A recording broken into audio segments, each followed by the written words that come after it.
Today we have the pleasure to have Stephan Livera, who's been very active all along on Bitcoin technology side and as well the financial side, as we will see. Stephan has been one of the best analysts on the technology side of Bitcoin and very active as well as an investor. He has recently joined as well Orange BTC. As I was saying to Stephan, this is starting to become like Orange BTC talks with That's Eric. right. You'll have to get Guy on next. Exactly. So, Stephan, how are you doing? I'm doing well. Thank you for inviting me on the show. Perfect. So, Stephan, I guess you were in Lugano in Plan B. How was it? How was the feeling, and what were the things that were most discussed? Yeah, so I mean, obviously, the elephant in the room, there was a lot of discussion around the whole core and not kind of arguments. But of course, there were a lot of things going on. So, things like Jack Mallers is there with Strike, and there was kind of discussion about lending and collateralization. There was discussion on the technical side, things like ARC and Spark. There was, discussion. Funnily enough, I actually couldn't make some of the sessions just because I had like different podcast interviews for my own stuff going on, so I couldn't catch all of it myself. But I'm just sort of pulling together the pieces from what I hear and see online. But we're seeing, new L2s for Bitcoin, such as ARC and Spark. So there was a bit of excitement around that. There was discussion around assets on Bitcoin, so things like RGB, Taproot assets, and Liquid. So there was obviously some discussion around that. And I think the conference itself was really good. Like there was just, they just got a lot of things right. I've been going for a few years now. I think it might be my third or fourth year actually in Lugano for this conference and or forum. And it seems to have just been going from strength to strength. So well done to the team on organizing that and pulling together a really interesting crowd. Obviously, I would say there was some discussion about treasury companies, but maybe it wasn't sort of the big only topic. There was a lot of things going on. And I guess, Stephan, a large portion of the audience from Capital B shareholders and Bitcoin Treasury newcomers maybe have not got your full history from the technology side. I think it would be useful for you to tell us when did you adopt Bitcoin and what is your Bitcoin journey from technology to finance and all around the world. Sure. So I guess professionally growing up, I grew up in Sydney, and I grew up and did accounting and finance. And so I went on to do basically to become a chartered accountant in Australia. So that I actually came from more like an accounting background, but I was a bit tech savvy and kind of interested. So then the story on the Bitcoin side, I was already a libertarian, right? And then basically I remember the moment, right? Like I remember I was on holiday back in Sri Lanka with family, and I was just kind of scrolling, and this was late 2012. I remember it was in December 2012. I came across this article that just kind of explained it and put it in the right light for me. And from then I was just absolutely hooked. Couldn't stop thinking about Bitcoin, learning about Bitcoin. In those days, there wasn't a lot of good content at that time, or there were some videos, but it was like Andreas Antonopoulos videos, maybe a Roger Ver back in those days, and maybe Trace Mayer, a few people like that. There really wasn't a lot of good info out there. Of course, there was Bitcoin Talk Forum and a few things, but you're sort of trying to cobble things together and piece it together. And then I just had this incredible fascination and curiosity about it for a few months, and then I bought my first coins in early 2013. And so, at that point, it was extremely volatile, right? It's not like Bitcoin today. It was extremely, extremely volatile compared to today. Like that year, it sort of started at around $12, went to like 260, then crashed to like 50, then later in the year went to like 1,200, and then it was just wild, a wild year. And basically, in those early years, I was really trying to get people on board, right? Like many people, when you're new to Bitcoin, you're like shouting from the rooftops. You're trying to get you're trying to get your family and friends in. And especially for me, when I was new, I thought, oh, this is all going to happen so quickly. Like it's all, it's going to be like a few years, and I want to get my family and friends on board. Now, of course, now it's funny looking back, right? Here we are in October 2025. Now, of course, I mean, Bitcoin has come a very, very long way. As we speak, it's about $115,000 per Bitcoin. So certainly from that perspective, it's like, it's hard to sort of imagine, what, like that when, it was in the double digits, right? In early 2013, like dollars, per coin. And, there are early stories that I have, like I remember, giving a guy, for a birthday present. I remember giving, back in those days, like 2013, 14, around then, I gave a guy, would you believe it? Half a Bitcoin, $50 at the time, for his birthday present.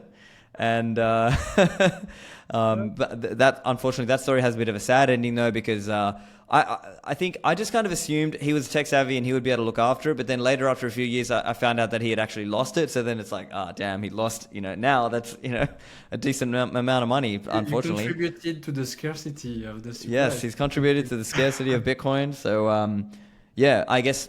Yeah, and then in terms of the technical side of things, I was, talking about Bitcoin and things like that, but I started my podcast in 2018. So that was when I sort of started, let's say, interacting more internationally with, Bitcoiners around the world. And so that was where I was doing a lot of these interviews. And as part of that, in order to be able to do those interviews, I ended up having to go and actually do some more reading and do some more learning about how Bitcoin technically works as a system in order to be able to do good interviews. Now, I certainly don't consider myself some kind of, technical genius or anything, but I think where a lot of people go to me or listen to my podcast on things is because I sort of cover kind of like the zeitgeist of Bitcoin, like what's kind of a current topic, and also especially technical topics in Bitcoin are things that I'm known for. So I'm known for having somebody on. Usually I'll get, if somebody invented or created a new technique or technology in Bitcoin, I'll usually invite exactly that person on to come and explain, okay, what is this new technology? How does it work for us in Bitcoin? What does it mean for us? Whether you are an end user, whether you are a developer, a builder, an investor, just various areas, or if you consider yourself an educator, right? So these are some of the kinds of people who might listen to my podcast. And so, as part of that, then I ended up just often going around to these conferences and being, a moderator or an MC, or some cases a speaker myself. And so that's how I got here, I guess. And what is your vision of the evolution of the Bitcoin technology side? You said you invite a lot of developers and project leaders. What is your vision of the evolution over the last years, and what has been working, what hasn't? And what's your view on what is happening now that is a bit changing or was not expected? Even in Lightning, for example, there are new players that come out and that were not there even 3 years ago. So what's your vision on that front? Yeah, good question. And I would say there is so much happening technologically, but it's like you're just running on this treadmill that's ever expand or increasing in speed. So it's just hard to keep up with it all. So there's all this stuff kind of in the mining world of how do we try to make Bitcoin more decentralized, like the pools decentralized. There's things like what we call L2s or layer 2s for Bitcoin, obviously Lightning, Arc, Spark, and I guess there's kind of other things that kind of broadly go in the category, but maybe technically people might say they don't fit there. Things like Liquid, Cashew and Fedimint, different things like that. And then there's some of these ZK roll-up startups and things like that. And then I guess what we are seeing is kind of, if we go back to the block size wars in 2017, the community per se, or the nodes of Bitcoin, made the, let's say, decision to say, we are not going to go this pathway of just increasing the block size. We're going to keep the block size limited. Now, SegWit was a block size increase, but basically it made the theoretical max size 4 megs per block, but the actual in-practice size was more like 1.6 megs. And so that was what happened there. The community as a broad whole made this decision of, we are going to use scaling in a layered approach. And Lightning was at that time chosen or spoken of as kind of the main primary go-to approach. And so the idea with Lightning is, instead of doing everything on chain, you open a channel and you route payments across that network, and then later when you choose, you can close that channel. Now, of course, there's more technical details. We're not going to go kind of into the nitty-gritty of it, but the gist of it is that it can take a lot of commerce off chain per se, right? Instead of every transaction going onto the blockchain, we are now achieving a kind of a compression ratio. So instead of, I could open one channel with you, and or I could have multiple channels and just route hundreds or even thousands of channel payments through this Lightning network, as an example, without closing that channel and going back on chain per se to close that channel. Now, what I would explain to your specific question around the last 3 years in this world, what we have seen is a big growth in Lightning volume, right? So the Lightning network, what's kind of funny is that the actual stock of coins kind of locked into Lightning per se hasn't actually shifted that much, although obviously the fiat price has risen.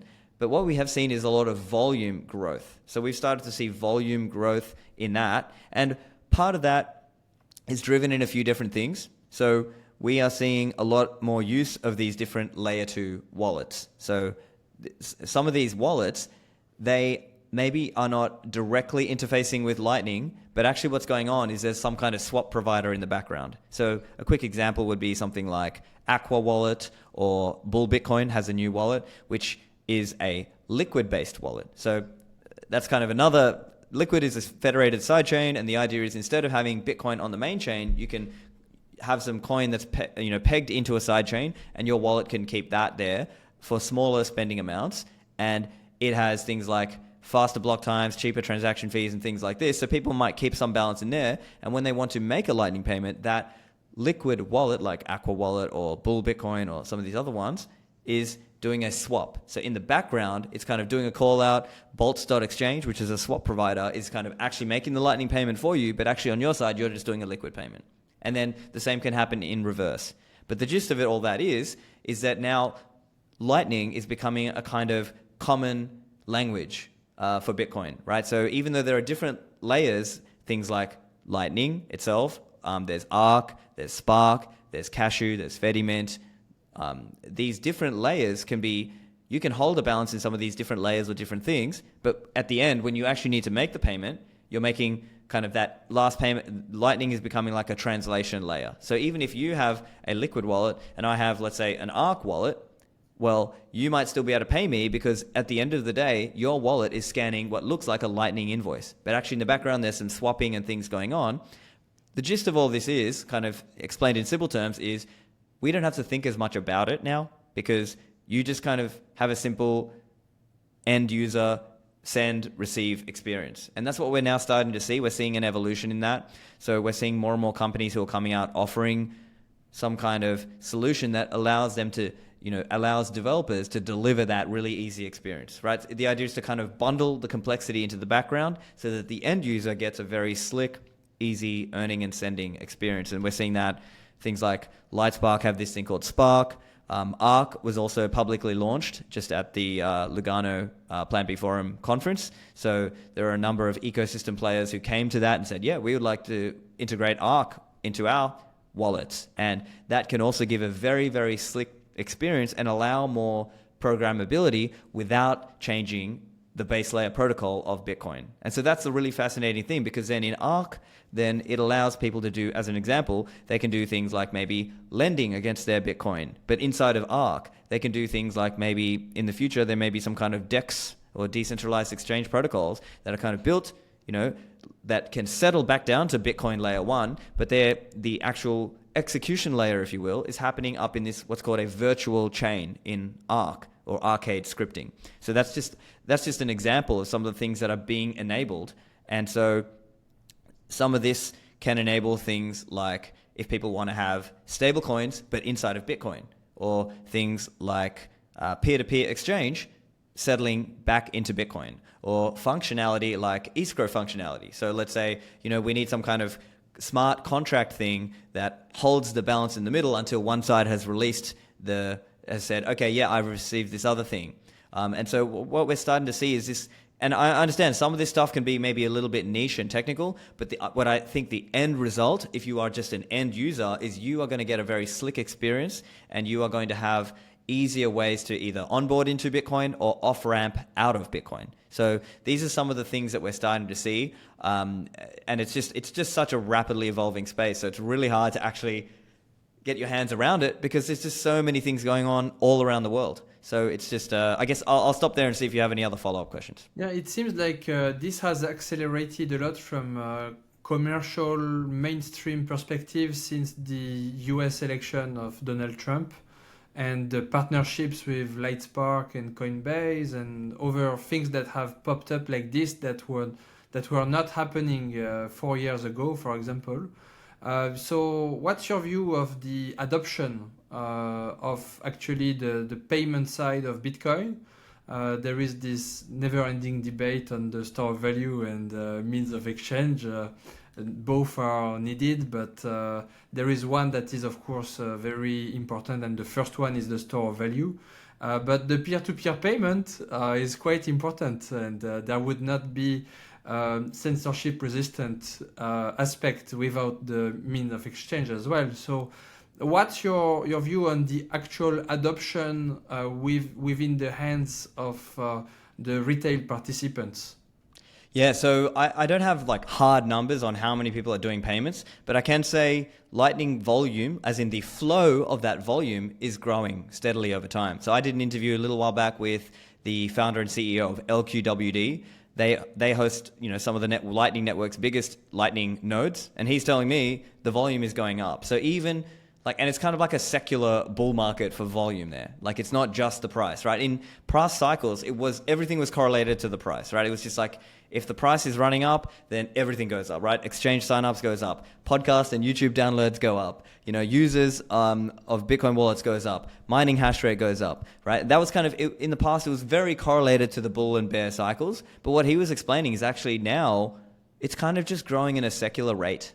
And so that to me kind of shows it's just a network that is being adopted. Now, of course, I'm a diehard Bitcoin maxi. I love to hodl my coins, and of course, I love to earn and spend Bitcoin wherever I can. But I also try to be realistic. I understand that for most people in the Western world, I would say they do not have a payments problem, right? Because nowadays, people have a very high expectation for what payments should look like, right? They expect nowadays to tap a card or tap their phone or maybe tap their watch, and that's the payment experience they expect.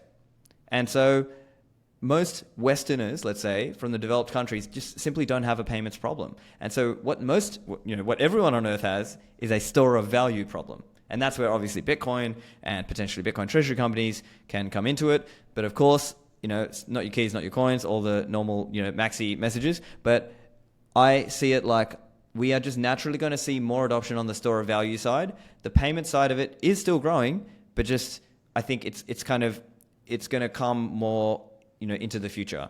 But so while I obviously advocate for people to earn and spend Bitcoin and to hodl, I understand that for most people the appeal is going to be hodl because NGU, Bitcoin is savings technology. It's about escaping the melting ice cube. So I try to be realistic, but that's how I'm seeing it. Well, actually, I think that if you don't spend Bitcoin for the purposes of, buying groceries and so on, like it is possible actually in Lugano with all the merchants that already accept it, is because you don't have enough Bitcoin. Because if you are really on a Bitcoin standard, then you have no fiat left, and you have to allocate a budget for more Bitcoin buying, for the purpose of spending, of course, with the groceries and so on. So I guess that because if you make a budget for the spend that you will have for a month and you will allocate that for spending, then you will not maybe consume all the budget and you will end up with more Bitcoin. At least that's the objective. Something else that has popped up a lot is the fact that when you pay with a traditional card, you can have these BTC back programs, the reward, but in BTC, because these earning points are useless. So it's better to have Bitcoin. And as well, in France, there is a company called Bitstack, and I know Revolut does it as well, when you can round up the amount paid every time and have that amount in Bitcoin. I guess that is also a very good way for many people to get into Bitcoin. I've seen some credit cards as well. And as you said, like the things that are popping up are quite endless now. So for someone that would already be Bitcoin maxi and has already had a lot of experience in Bitcoin itself, but from a finance side and not from a use side, and that would be interested in spreading Bitcoin adoption, I had a recent interview with Parker Lewis, that you know, of course, and that Of course. who has been leading as well the way for the adoption of Bitcoin as payments as well with merchants and so on. I guess there is a lot of benefits for the adoption of Bitcoin, for merchants to accept it and people to start using it. So what would you say to that person that is interested to start spreading that adoption as well on the means of exchange side, but that doesn't know what solutions to use and is a bit lost, might have bought some Bitcoin on exchanges or would have some cold storage? What would be your general view on the solutions that could be useful for a beginner? Yeah, so as you mentioned, Parker works for Zaprite. And so Parker's a friend of mine. I've known him for years now in Bitcoin. So Zaprite is actually a great solution for that. People can use Zaprite to take Bitcoin payments. And so that's a great way to kind of plug it into different things, and you can plug it into your own different wallets. That's a great solution. Another great one is BTC Pay Server. So this is like a well-known favorite thing in the Bitcoin community amongst the kind of the hardcore online. And the cool thing with this is there are some really cool updated protocols that have come out that work with BTC Pay Server. So one, funnily enough, is called the SamRock protocol. So if you know Samson Mao from Jan3 and Rockstar Dev from BTC Pay Server. And so they came up with this really cool protocol which allows, I believe it's Aqua Wallet and maybe some other wallets will also support this, but it's like you can set up this one instance of BTC Pay. And now, to be clear, this part might require a more technical person, but I'll get to the easier part. One technical person can host this BTC Pay, but he can have many instances on top of that that can be used by a relatively, not so tech savvy person, right? These other people can host their own shop, and it'll be a simple scan a QR, and it's kind of a lot of the automations are all built in. So the cool thing is you don't have to worry about running a Lightning node. It's kind of all done in the background with swaps, right? Bolts.exchange and things like this. So it can show, here's a Lightning QR, but actually in the background, that Lightning payment goes to Bolts.exchange. They flip that into liquid Bitcoin, which then goes into your Aqua wallet as an example. And so then you can just keep receiving that liquid Bitcoin. And then occasionally, periodically, let's say you get above, 1 million sats or 5 million sats, set your own threshold. You can then flip that LBTC back into main chain Bitcoin. And so that's like a very simple way that you can actually have self-custodial, or at least with certain trade-offs, to be clear, in the liquid world, some trade-offs around that. But once you flip it back into main chain Bitcoin, you've got self-custodial Bitcoin.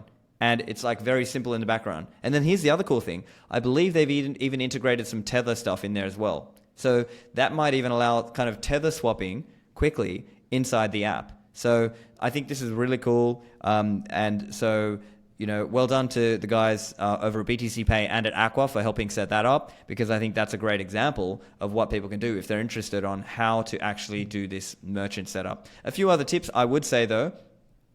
Sometimes, again, when we're new to Bitcoin, I would just warn people, sometimes we want to go shout from the rooftops and get as many people on board. But there is a trap here a little bit, because if you try to onboard too many merchants around your town, the problem is if they don't all get enough flow on the demand side, they won't get enough use on their side. So it will feel a bit like you've onboarded them and then they're not really getting enough actual payment volume. So what I would say is kind of try to do it in a sustainable way. Like only try and onboard someone as a merchant if you personally will actually spend there. Or maybe, let's say you've got a Bitcoin meetup and you might want to organize a monthly meetup there so they get some actual volume, so they get something out of it, right? So I think there have been historical examples of people trying to onboard 200 merchants in one area, and then after a year, they just kind of forget, no one cares, they lose it, they don't know how to accept it anymore, this, that, and the other. So there's different things that go into that, but certainly I'm a fan of that. But you have to sort of approach it in a smart and intelligent way.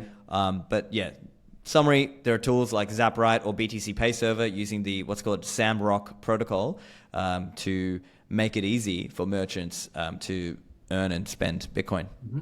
And for individuals, so that was for merchants, but for individuals, would you recommend for a newcomer? Well, I guess if you are savvy enough to set up a BTC Pay, you can also use that as an individual, or otherwise, even Zaprite, I think you can even use that as an individual too. But I guess for an individual, it can be a bit more of a special case because it really depends. Like if you're just like, let's say you're just a guy at a farmer's market selling your meat or milk or something, well then just use a handheld wallet, like just get a phone wallet, something like an Aqua or even a Lightning wallet like Zeus or Phoenix wallet. These are different examples that you can use that are, relatively simple and they quote unquote just work. Another technological topic that I know you've discussed in Lugano is this debate with the developers in Bitcoin around the core and knots. Could you summarize first your view of the situation for someone that is not familiar with it? Okay, so there's you can think of it as kind of warring factions inside of Bitcoin. So it's kind of like a civil war in a sense. And it's not obviously it's, in some ways it's, that's kind of a downside. I think it would be not much nicer if everyone wasn't fighting. But the reason for this is basically there's one group of people, they're extremely loud, and that's the Knots camp, and sort of one of the leaders there is Luke Dasher and some other, and like people like Bitcoin Mechanic are kind of in that camp, let's say. And they see it like, there's too much spam happening on the chain in Bitcoin. And they see it as these non-monetary transactions or arbitrary data file storage is happening in Bitcoin. And they see it like, oh, core devs, you're not doing enough to stop them. Or you're kind of bending over for these spammers and or shitcoiners who want to just kind of spam the chain with whatever. And so that's kind of one view. And then on the other side of that, it's most of the core devs, Bitcoin core devs, which is the reference implementation of Bitcoin. And to be clear, Luke Dasher in the Knots camp, he runs an alternate implementation of Bitcoin. And that is based in code on Bitcoin Core, but there's maybe 20,000 lines of code or something different, something like that in that range. And so it's sort of like Bitcoin Core, but with certain patches and certain ways of filtering out the spam. Now, on the core side of the house, they have their own perspective on why they, quote unquote, haven't fought the spam as hard as, let's say, the Knots guys would like them to. And so the simplified, it's kind of, some of this stuff gets into very deep technical nuances, but if I had to just give a high level summary, the core side of this sees it like it was always easy to spam. There were always ways to spam Bitcoin. There's only so much that can be done about it. And some of these efforts to try to stop spam at a relay level when you're relaying transactions around is going to end up being futile or it can end up having other negative consequences. So from Bitcoin Core and most of the core devs' perspectives, to be clear, Bitcoin Core is not a monolith. There's many developers with different views. So I'm just trying to summarize sort of the key highlights that, let's say, most of them would agree with. Most of them see this like, if you try to stop this spam too hard at the relay level, they will either use alternate relay networks or they will use what's called direct to miner submission. So there's, some big mining pools around the world, and they often offer ways to just sort of pay them out of band to get something put into the chain. And so there are examples of things that a default node would not relay on the network, but if it was inside of a block, like if you went directly to a miner and they included in one of their blocks, a mining pool, they included in their block, the nodes will see that as consensus valid. Okay, and so the core side of this debate sees the negative outcomes being things like either reduced block propagation times. They see it like so let me just explain. So the reduced block propagation, most of the core devs would see that as this is going to be a centralizing pressure on Bitcoin mining. And so that's one key argument.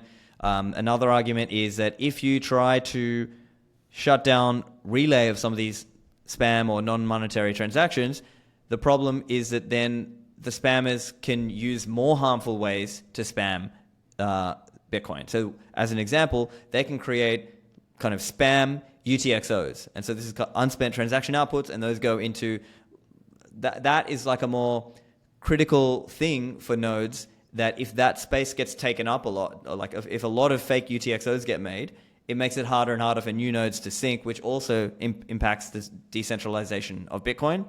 Another impact they will say is you'll have reduced fee estimation capability, right? If you're running a Bitcoin node, the idea is when you want to make a transaction, you might need to estimate what the fee is.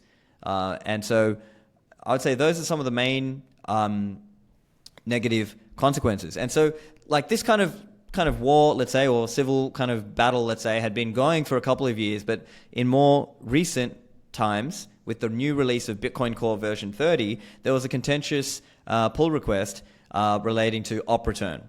And so this is kind of getting into another... So op return itself was something that was... well, actually, let me just stop there. Are you following everything so far, or do you want me to go on?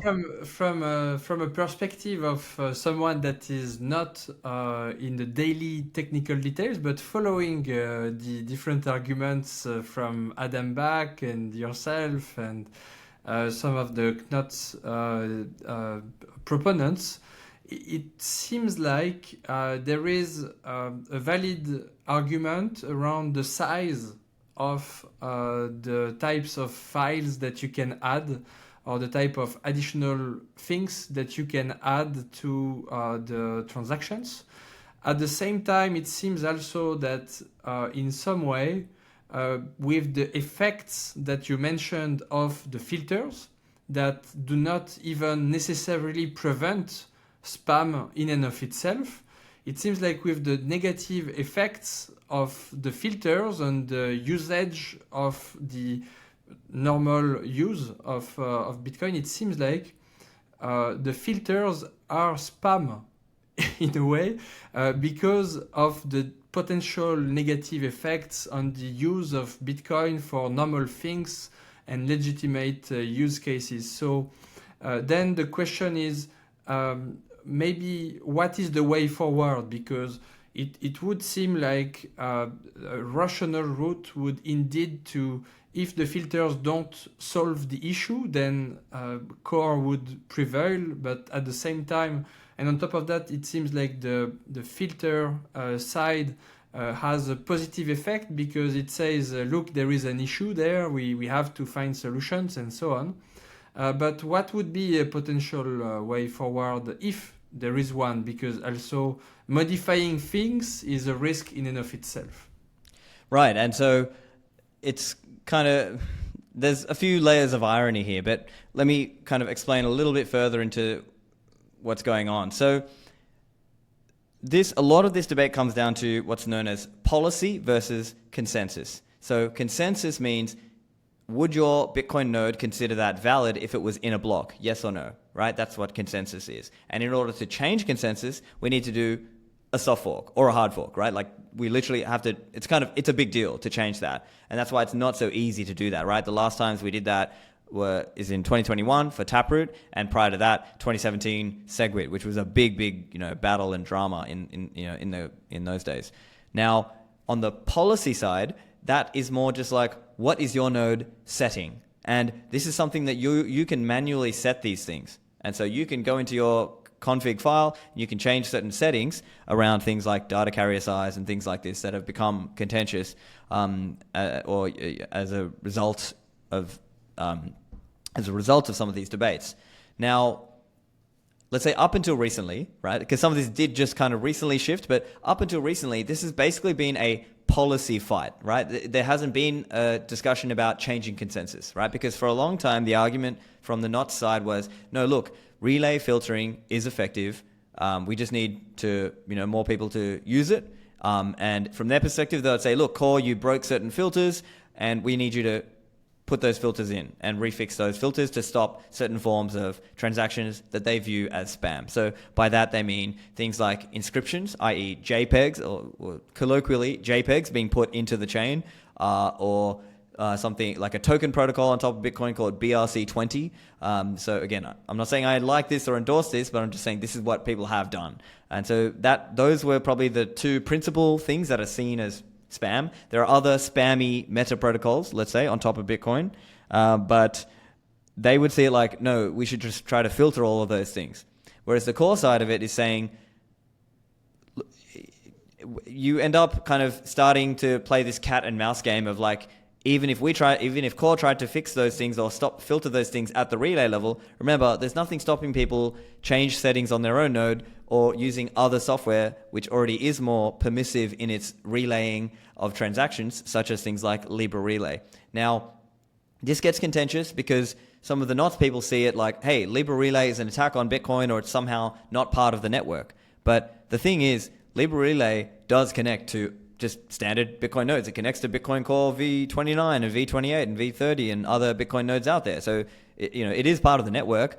Now, they would say that's kind of just like direct submission to the miner. That's a bad thing, etc. But nevertheless, it exists. And so this is like, there's a broader philosophical thing here or debate here about the approach that should be taken, right? Like, I think the filter side of this would see it like, no, there should just be like regular, filter updates.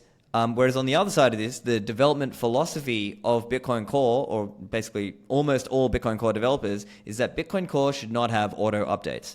Because for security reasons, is it creating a single point of failure? Is it creating a sort of coercion of updating? And so for this reason, there's kind of a philosophical difference. There's also a difference in the speed at which they can operate, right? Because if Core tries to put in a new filter to stop a new form of spam, the spammer side of the equation can go create a new way to spam the chain, and that new way may be even more harmful.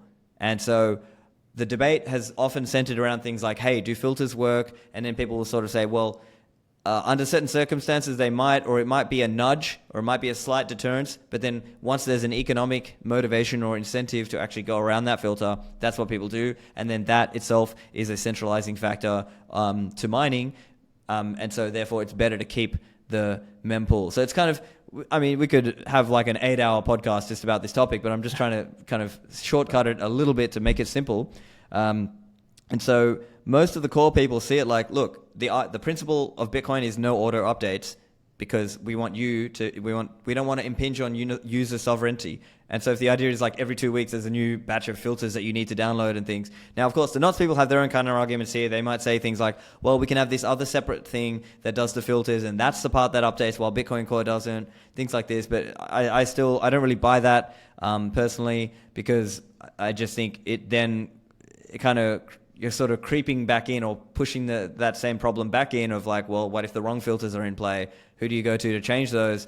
What if people disagree about the filters? And then we're sort of back to the same problem, right? Because I think broadly zooming out, there's this thing called the quote unquote tolerant minority effect, right? So because in policy, the more, let's say, liberal your node is at relaying, it can sort of effectively change the behavior on the network. And so node types like Libra Relay, which, to be clear, is not Bitcoin Core, it's another type, but there's a bunch of guys who run that, and that is seen as a more so I guess you can frame this like, one side of this, the NOT side see themselves as fighting spam and trying to really go hard to fight spam, whereas I think the core and some of the Libra Relay guys see it like, you've also got to think about the long-term impacts to mining, and you've also got to think about the impacts to censorship resistance. And so that's why some of these guys, philosophically, some of the guys who run Libra Relay, they do it because they think they are maximizing Bitcoin's censorship resistance, right? So I guess if you had to try to put forward what does each side think they're doing, right? The NOT side sees it like, well, if too many people put spam into the chain, that kind of impacts the quality of Bitcoin as money, or it kind of stops genuine monetary use. Or more controversially, they've been kind of arguing, oh, what about if, quote unquote, illegal, if, I don't want to get you banned off any platforms, but let's just say if somebody puts illegal content into Bitcoin. And so there's arguments back and forth on how possible that always was. And to be clear, there's this kind of, one of those spammy things is called inscriptions. And because of kind of how they hacked data into what's called the witness of transactions, they are already able to relay 400 kilobytes inside an inscription. Like, just most of the network is already relaying that anyway, just by, just most of the default software. And so there's been a lot of consternation and anger about going up to a default of 100 kilobytes for op return relay, when, to be clear, 400 kilobyte inscriptions have already been relayed. So it's sort of like, if your concern was 100 kilobytes, why isn't 400 kilobytes a big, an already bigger concern? And to be clear, the NOTs guys are against that 400 kilobytes inscription, but they seem to just kind of draw this, what I view as a bit of a hair-splitting definition, to sort of say, no, only op return is somehow the risk from, let's say, the state, if the state finds whatever illegal data in the chain or something like this. And so they sort of magically exclude inscriptions from that, even though millions of inscriptions have already been posted into the chain. Now, again, not saying I endorse it. I'm not a spammer myself. I have zero, investment in spamming or shitcoining companies, nor do they sponsor me or anything like that. I just genuinely believe there's a genuine argument here to be had about kind of the censorship resistant aspects of this. And then also the other argument from the core side of this and Libre Relay people is that if you try too hard to lock down things to sort of stop to stop arbitrary data, right? To stop spam, you also genuinely can end up harming monetary scripting, right? So in Bitcoin, like actual scaling and monetary technologies, some of these are actually being enabled by some of these things. And I'll give a quick example, right? We spoke about Lightning. Believe it or not, there's actually a small piece of arbitrary data that gets posted to the chain as part of what's known as a Lightning justice transaction or a breach transaction, right? So it's not payment data in the sense that it's not related to an address or to a payment amount. It's a hash that relates to kind of, I don't have to get into the super deep technical details, but the point is that's how the Lightning security model works. And so you can sort of argue that's an example of quote unquote arbitrary data that still helps our monetary use cases, right? And of course, some of the, the not side will sort of try to draw distinctions around that to try to say, well, okay, fine, that one's okay, but other things are not. But then you can sort of expand that example to sort of say, well, okay, if you're okay with that amount of arbitrary data for Lightning, what about if there were other things like ZK rollups that do need, larger forms of data? And the point is that they will help achieve other forms of monetary or financial scaling. Now, of course, NOTS people will kind of if we're shadow boxing back and forth, they might argue, no, but that's also enabling, shitcoins or some other form of spam, or they should re-engineer the protocol to go below the certain threshold that they see as okay, below 83 bytes or whatever. But I think the point is there are genuine forms of monetary scaling that we risk losing and monetary scripting that we could end up losing if we sort of try too hard to stop this thing. So I think it's sort of like sometimes in life you have to bite the bullet, right? And I understand for some people that they might see that as like that's a defeatist position. But for me, I don't see spam as an existential threat. Like the fact that people just post random inscriptions and things like this, I think for me, most of those inscriptions actually get priced out pretty quickly as soon as we start seeing real monetary demand on chain anyway. So for me, I'm not that concerned about the spam issue. And okay, yes, the illegal data was always a concern, but I see it as it was always a concern. It's nothing like, it's not an incrementally new increased risk here. It's just something that we've always had to have in Bitcoin. Thankfully, I think, I think that there will effectively be some kind of safe harbor provisions for it or some kind of like, because when data is posted into Bitcoin, it's not just like a file that you can just like double click. It's kind of, it's inert hex. It has to be sort of interpreted. You need computer tools to actually read these things. And so I think in that sense, I think it's, it's the same risk that we've always had. I don't see it as a massive risk. Now, of course, people will disagree, and that's part of what this disagreement is, right? Because most of the knots and filter side of this argument will say like, no, that's a huge, huge risk. You need to do something. You need to kind of pull out all the stops to stop that thing. Whereas most of the core people see this like, well, like what's your big deal about 100 kilobyte op returns because 400 kilobyte inscriptions already exist. And don't forget, those inscriptions go into the witness part of the transaction, which gets a 25% price. So it's literally 4 times more costly to use op return than it is to use an equivalent inscription. And so that's kind of the gist of it. And then where I land on this, I think Core have made maybe some mistakes around the comms and handling of this, but I still think they are broadly in spirit correct. And they've got a lot of the long time, let's say OG, graybeard, wizards, let's say, like really deeply technical guys who have defended Bitcoin and been around for so long and helped sort of shepherd it through all these years. And they are the ones telling you, yeah, I think these are serious risks in terms of mining centralization pressure or things like block propagation, things like fee estimation and UTXO spam or encouraging that. Right now, of course, there are big arguments back and forth. Every one of these points will be highly contentious. If you spoke to a diehard NOTS person, they would sort of have different counter arguments. But at least this is how I see it. I think it's kind of a bite the bullet situation where I don't think, I think it might be feasible to stop the spam if we really, really locked everything down in Bitcoin. But I think it might be a Pyrrhic victory, right? We might actually lose more than we gain out of that because we might lose our actual scripting capability. We might lose some scaling capability, and that would be a bigger, and we may even lose the censorship resistance components or aspects of Bitcoin, which would be a bigger problem for us longer term.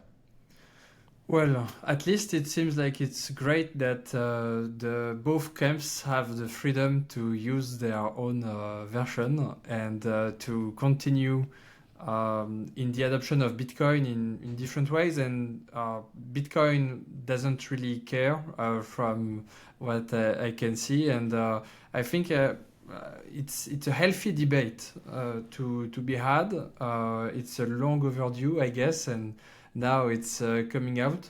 I think your arguments around the potential effects on the very monetary use case, which is the case for Bitcoin, are definitely incredibly important and shows that the potential solutions for a problem can generate more problems, and that's why you need to take a step back and be very careful and actually listen and read what Adam Back is saying on X on the topic. And I guess you have lived the block size wars, and I guess that even if there are disagreements, Bitcoin continues and functions well, and the hardcore libertarian censorship resistant ethos is the one that prevails, because that's the cold,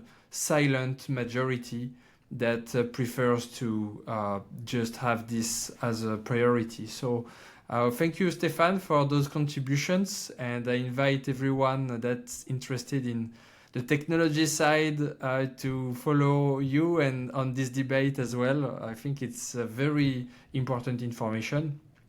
You mentioned the monetary use case. What do you think of the recent uptake of Bitcoin financialization into Wall Street with the Bitcoin Treasury companies? You are now also part of this very actively. What's your view on the market since the early beginnings with Strategy, Metaplanet, us at Capital B before 2025, and then the full craze of 2025, the mini accelerated bear market that we've had, and now an uptake of a lot of interest because people realize that they don't even have to pay almost a premium for all of the future efforts of a Bitcoin treasury company along the following years to buy more Bitcoin for them. So what do you think about this? Yeah. What is the potential future that you see for those Bitcoin treasury companies? What is the adoption of Bitcoin from institutions that has been of very high impact in your eyes? And what can that as well entail as part of the adoption of Bitcoin? So as you probably can guess, I'm bullish on Bitcoin treasury companies, right? I think it's, it's a, in some ways, it's a way of putting the tool. It's like putting, like the analogy Michael Saylor makes of like an oil refinery or whatever. But the point is you're putting this thing in a way that the people can actually access it and buy it, right? And I think that's one important thing. And of course, the classic kind of speculative attack by my friend Pierre Richard. I know you hosted him on as well. Pierre has been actually one of my first few friends in Bitcoin. Back in 2013, 14 days, he and I and Bitstein were kind of, obviously massive fans of Bitcoin, and I was following some of their work and they were following what I was saying. And so, I remember when Speculative Attack came out in 2014 as an article, I thought it was phenomenal.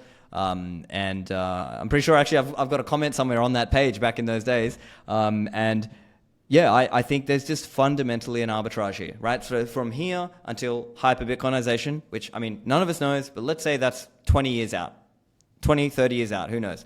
From here until then, there's a window. There is an arbitrage window that's available. And if you can borrow fiat cheaply and buy Bitcoin, now, to be clear, you need to get the right terms, right? Because obviously that you can have credit that's very bad for you and not on good terms or with a bad rate and so on. But sort of loosely speaking, less than 10% interest rate, and obviously if it's a longer duration, that's better. Obviously, the less encumbrances that debt places on your Bitcoin stack or on other things about how you operate your business. Obviously, these things all matter, but the gist of it is if you can borrow at 10% or less and Bitcoin is growing at, let's say, 30 or 40% per year, it's a no-brainer, right? And that's the fundamental just kind of business model, if you will. I see that as the business model. So I understand there's been a lot of criticism from some in the more, let's say, cypherpunk world who are sort of more strong on the not your keys, not your coins. And of course, to be clear, I would always say first and foremost, hold Bitcoin, not your keys, not your coins, right? Self-custody. But I see these treasury companies as, if you want to sort of take a play on those, I think it can as a smaller part of how you're thinking about your, let's say, your Bitcoin. So, the way I see it is like have most of your kind of exposure in cold storage, ideally multi-sig, and then a smaller amount is where you can, let's say, take a smaller chunk of that, and if you are thinking, okay, I'm getting a good entry on this Bitcoin treasury company because I believe they are executing well, they've got a professional team, maybe they're well placed in terms of what jurisdiction and the rules, the jurisdictional arbitrage, the regulatory arbitrage, some of these aspects of it. I think that's how I'm seeing it. I do agree with the perspective of winner takes most. So, of course, Michael Saylor and Strategy, the obvious giant in the room, they've got 640,000 coins, and it's extremely unlikely that anyone catches them. So maybe the race is more like who can be second, who can be number 2, or who can be number 3, this kind of thing. Now, that's at the global level, but I also see it like if you can be the top or one of the top few in your region or in your country, then that could be interesting too, because I think there are just kind of regulatory reasons why, and just kind of inertia reasons, or there's a concept in investing on personal finance and things, it's called home country bias, right? Most people, they just overinvest in their own home country relative to the globe, right? Because they're not investing in the globe in a balanced way based on the proportion of whatever the US market and the Chinese market or whatever. They often invest in their home market. So be it, right? So that's why if you are one of the top few Bitcoin treasury companies in your market or in your region, then you have there's a great opportunity there, right? Like a quick example is Metaplanet recently got included in some index, right? So think about, if some, very high net worth person is saying, hey, he picks up his phone and he's like, hey, I want some Japan exposure or whatever, or some fund is like, or some, other investment entity is looking at, we're going to invest in the Japan index. Guess what's inside the Japan index? Metaplanet. What's inside Metaplanet? Bitcoin, right? So it's kind of a similar thing where if you get included in more indexes, that can also be a way of kind of receiving these fiat passive flows from all the no coiners out there. And so the other big one is MSTR had the S&P, they weren't included in the S&P 500. However, maybe in 1 or 2 quarters, they'll get included. And then that'll be a whole new source of demand. And of course, the whole preferred shares play, I think that's quite interesting because what we've seen now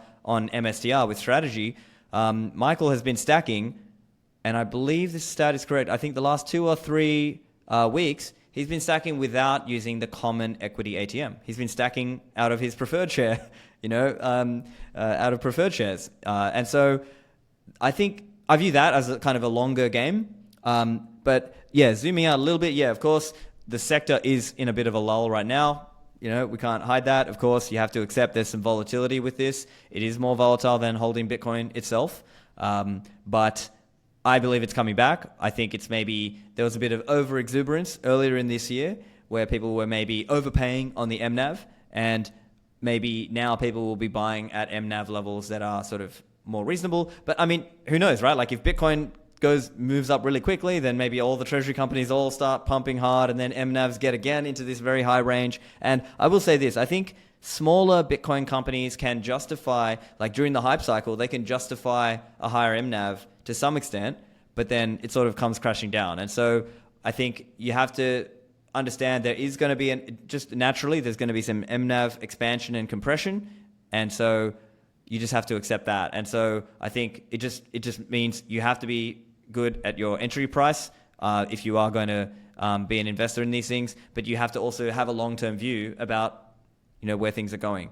And so if you are obviously bullish on Bitcoin, then it can make sense to also be bullish on entities that take leverage to buy more Bitcoin. And so, of course, it's important that these entities, these treasury companies, have a safe leverage ratio with not very onerous terms on that debt and in the way that they achieved that leverage. And that's why probably most of the treasury companies are sort of somewhere in kind of like a 10 to 20, maybe 30% leverage ratio, but some of them have very low leverage. Although that's maybe a bit of an argument or a debate itself, because some people say,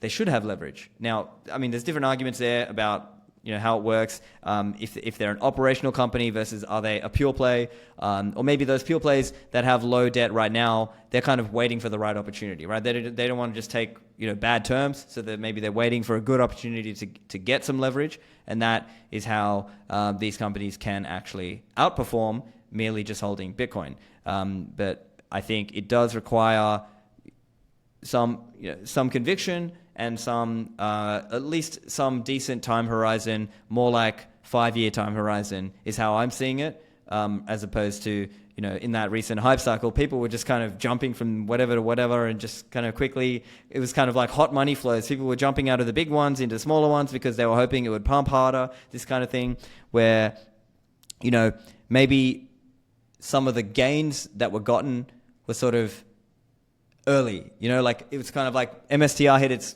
high at, I don't know, like $500 or something like that, like the common equity. And now as we speak, it's $293. And so, but I'm still bullish on the sector. And I think obviously MSTR is kind of the blue chip of the sector, if you will.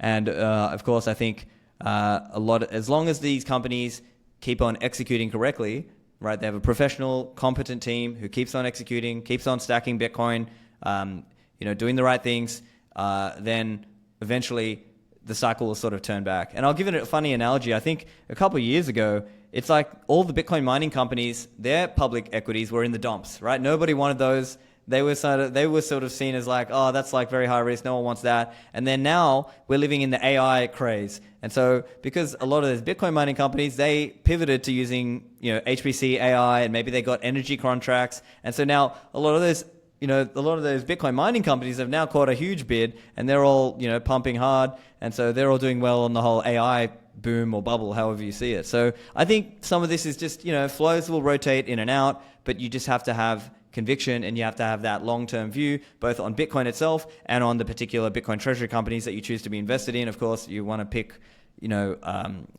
the strong players in a particular market, or if you believe they have some kind of differentiator that differentiates them from some of the others out there.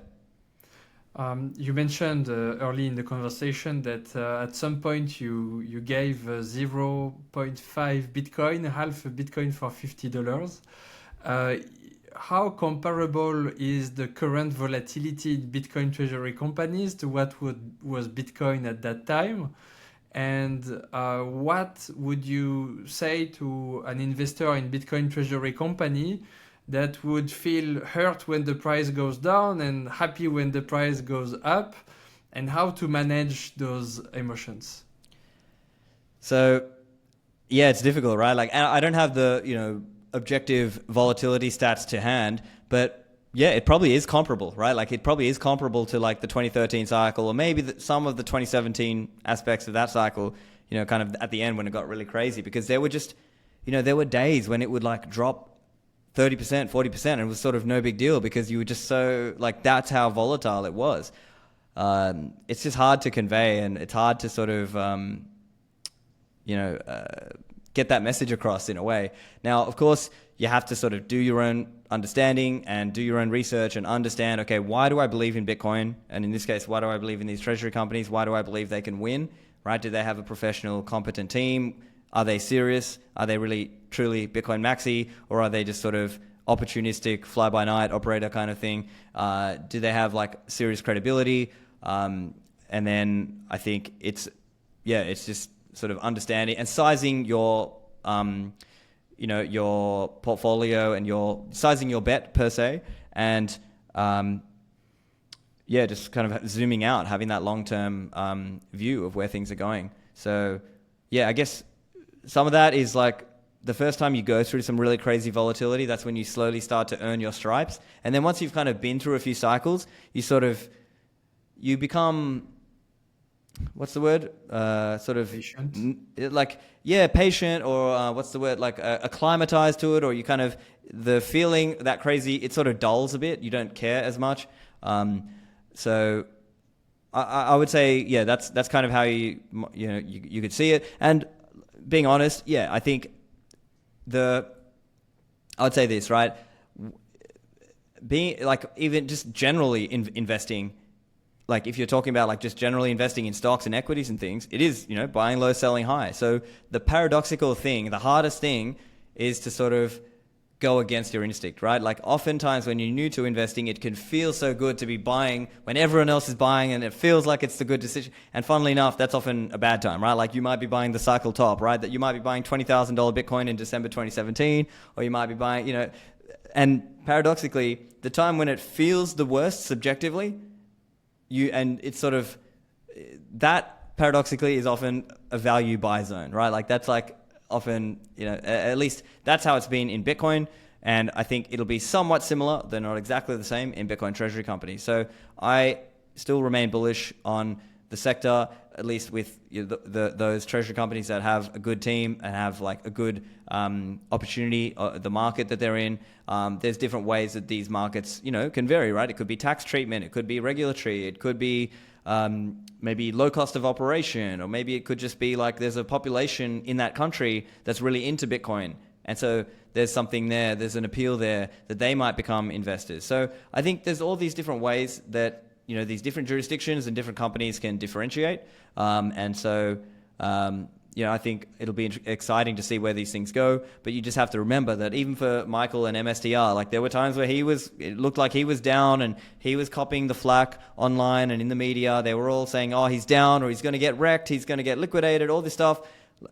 That's part and parcel, right? And you have to remember with MSTR, they started this in, I believe it was August of 2020, right? So that's now like a little over 5 years ago. There have been a lot of ups and downs for them. And of course, Bitcoin itself has been around, for 16 years or whatever it is. And so, there have been a lot of ups and downs just in Bitcoin itself. So you have to have strong conviction, both in Bitcoin and, strong conviction in the company that you're investing in. Yes, to have conviction, strength, and courage is a clear characterization of Bitcoin maximalists. And to get to that point, you need some good time of education and learning about Bitcoin.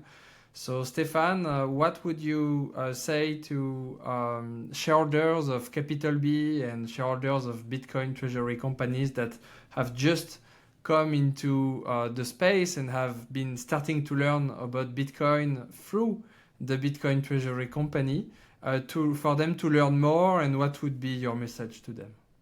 So I've been saying this for a while. I think NGU, number go up, is what pulls a lot of people in, right? Because they see things go crazy, and then it's actually in the bear markets, or kind of in the down cycle, that's when people actually take the time, not everybody, but some people, take the time to go read some of the books or listen to the podcasts like my own or like yours, or read books like, the Bitcoin Standard or Bullish Case for Bitcoin or these different things. That's when you sort of build some of that conviction in a way, because you might have come into it thinking, just buying it, not really knowing, and then actually now it's time to actually, came for the NGU and stayed for the sound money and these broader freedom and ethical ideas. The other obvious point, as any good maxi will tell you, not your keys, not your coins, right? So it's very important that everybody who can tries to self-custody their Bitcoin. And of course, if you have started with Bitcoin Treasury companies, well, then also think about actually getting some Bitcoin itself and using self-custody, right? Get your own phone wallet to start, and then get a hardware wallet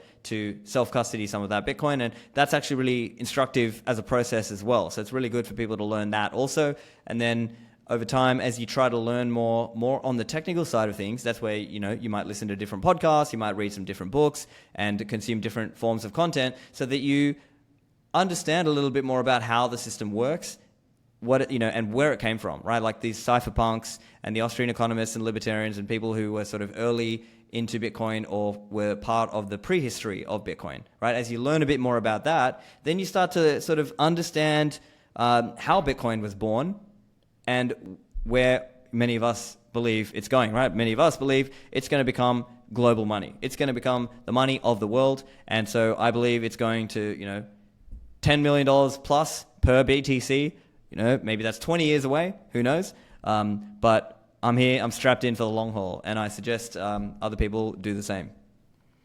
Thank you so much, Stephan. It's been a great honor and pleasure to have you here. I wish you well in all your enterprises and at Orange BTC as well. So good luck in everything and talk soon, Stephan. Thank you so much. Thank you, Alex. Thank you for inviting me. Thank you so much. Cheers.